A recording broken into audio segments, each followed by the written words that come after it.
সবাই তো চলে গেল, মাও তো এখন আসলো না। আমি যে কখন বাড়ি যাব, এদিকে খিদেও পাচ্ছে আমার। ওরে বাবারে, কি মেঘ ডাকছে, ভয় লাগছে তো।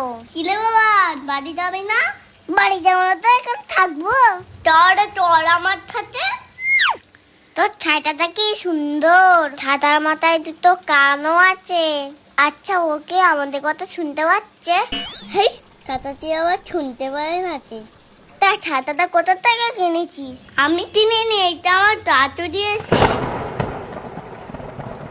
আর আমার দিকে ধর, আমি তো ভিজে যাচ্ছি। আরে কানিস না, আমি ভিজে যাবো তো। আমাকে কি ভেজানোর জন্য ডেকে এনেছিস? এটা আমার ছাতা, আমার দিকেই বেশি থাকবে। তা আমার দিকে একটু দে।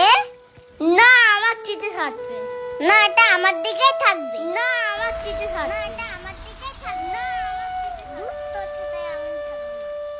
তুই এসে গেছিস? আমি তো যাচ্ছিলাম ছাতা নিয়ে তোকে আনতে। সন্ধ্যে হয়ে গিয়ে সারা পৃথিবীর লোক বাড়ি চলে গেছে, তুমি আর কখন যেতে? তা তুই একা একা এলি কিভাবে? একা একা আসতে যাবো কেন? ফোরনের সাথে এসেছি, ওর কান ছাতার তলায়। তা বৃষ্টিতে না হয় জামাটা ভিজেছে, তা কাদাটা কিভাবে লাগলো শুনি?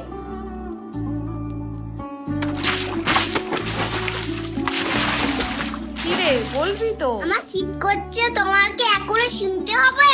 শিগগিরই আয়, মাথাটা মুছে দি, আর তাড়াতাড়ি জামাটা খোল, না হলে ঠান্ডা লেগে যাবে। ওমা, ফোরনের মতো একটা কান ছাতা কিনে দাও না, কাল তাহলে স্কুলে নিয়ে যাব, ওকে দেখিয়ে দেবো আমার ছাতা কিরাম। ওর জন্য গায়ে কাদা লেগে গেছে।